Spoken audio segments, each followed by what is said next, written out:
Imagine this for a moment.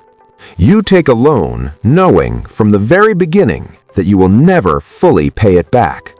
Not because something went wrong, not because of an emergency, but because the system you're living in was designed that way. Now imagine everyone around you knows this. The lender knows it, the bank knows it, the government knows it, and somehow no one thinks it's a problem. That sounds absurd, almost irresponsible, but that is exactly how modern countries operate. Every major nation on Earth is in debt, not temporarily, not accidentally, permanently. And the strange part is not the debt itself. The strange part is how calm everyone is about it. No panic, no countdown to collapse, no urgent plan to fix it. Because this isn't a failure of the system, it is the system.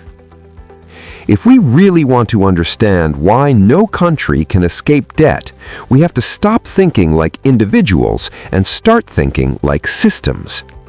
Because the rules that apply to your personal finances do not apply to nations. And once you see the difference, the entire global economy starts to look very different. When you borrow money, your life has limits. You age, you retire, you eventually stop earning. Debt, for you, has a deadline. It has an endpoint. Governments don't have that problem. A country doesn't retire. It doesn't stop existing. It doesn't reach a moment where it says, "That's it, we're done." That single difference changes everything. When a government borrows money, it is not planning to pay it back the way you would pay off a mortgage. The goal is not elimination. The goal is continuation. When old debt comes due, it is replaced with new debt. Bonds mature, new bonds are issued, and the system moves forward. This process is called rolling over debt, and it is not hidden or controversial. It is openly acknowledged and quietly accepted. And the most surprising part is that lenders are perfectly comfortable with this arrangement. Banks want government bonds. Pension funds depend on them. Insurance companies rely on them. Central banks use them as the foundation of monetary policy. Government debt is treated as one of the safest assets in the world. It is used as collateral. It anchors interest rates. It stabilizes financial markets. In other words, government debt is not just borrowing, it is financial infrastructure. If governments suddenly stopped issuing debt, modern finance would not slowly adjust, it would break. The plumbing of the global financial system depends on a steady supply of government bonds. That's why debt was never designed to disappear. It was designed to exist indefinitely. This is why asking when will countries pay off their debt is the wrong question. They won't, and they're not supposed to. So if debt is permanent, what keeps it from growing endlessly until everything collapses? The answer that economists repeat again and again is growth. Economic growth is the promise that makes permanent debt feel manageable. As long as the economy grows faster than the debt, the burden appears smaller over time. Even if total debt increases, it becomes less significant compared to national income. This is why governments justify borrowing year after year. The assumption is always the same. The future economy will be larger than the present one. For decades, this assumption seemed reasonable.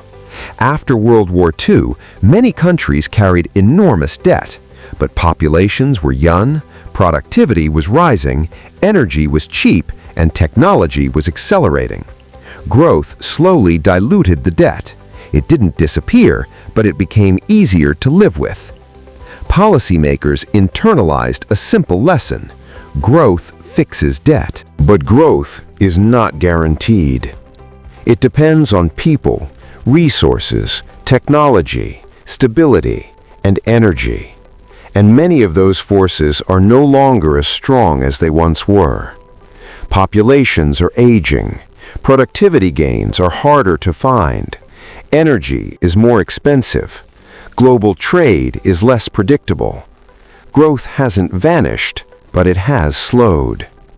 Debt, meanwhile, has not. When growth weakens and debt continues to rise, governments face a difficult choice. They can cut spending, which triggers public backlash. They can raise taxes, which also triggers backlash.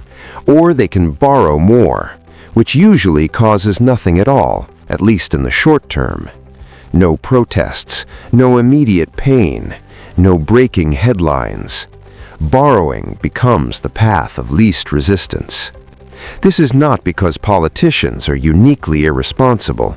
It is because the system rewards decisions that delay visible consequences. Every government, regardless of ideology, eventually makes the same choice. Borrow now, deal with the future later. But the future always arrives. As debt grows, interest payments grow with it. Budgets become tighter. More borrowing is required just to maintain existing obligations. At this stage, debt stops being a tool and becomes a necessity. Governments are no longer borrowing to build something new. They are borrowing to keep the system running.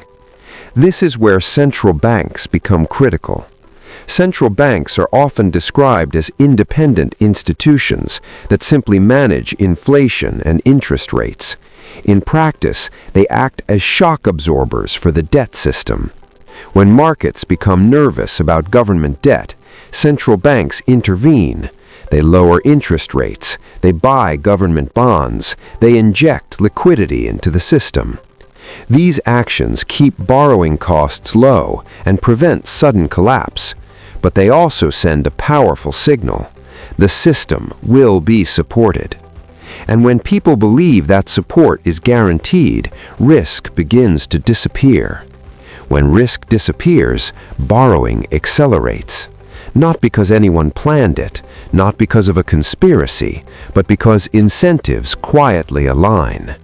Debt grows steadily, predictably, and without drama, until something disrupts the balance. Often, that disruption comes in the form of inflation. Inflation is usually presented as a policy mistake or a failure of management, but in heavily indebted systems, inflation has an uncomfortable advantage. It reduces the real value of existing debt. Governments repay old loans with money that is worth less than when it was borrowed. From the government's perspective, inflation eases pressure. From the public's perspective, it erodes purchasing power. Savings lose value. Wages struggle to keep up. Living costs rise. But unlike default or harsh austerity, inflation spreads pain quietly. It doesn't trigger immediate collapse. It doesn't require dramatic announcements. It simply changes the value of money over time. This is why indebted systems often tolerate more inflation than they publicly admit, not because it is harmless, but because it is manageable. And this leads to the most uncomfortable truth of all. There is no painless way out of sovereign debt. Paying it all back would require decades of reduced spending, slower growth, and political instability.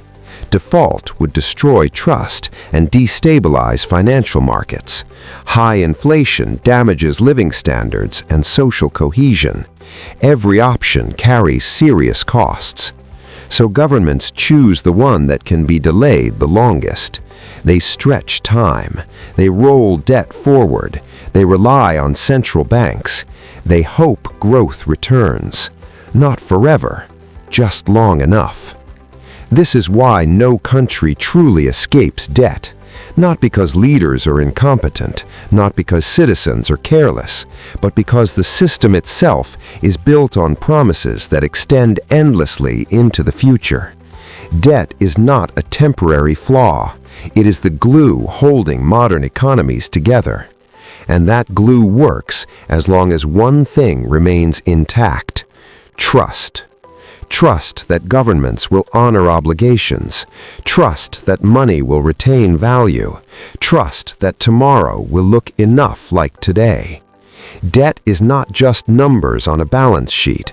It is a collective belief system. When that belief holds, debt can grow very large without panic. When it cracks, even small imbalances become dangerous.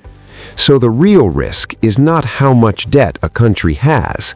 The real risk is how suddenly people stop believing that it doesn't matter. Because when trust disappears, no central bank can print it back. And by then, the debt was never the real problem. It was the story we told ourselves to live with it.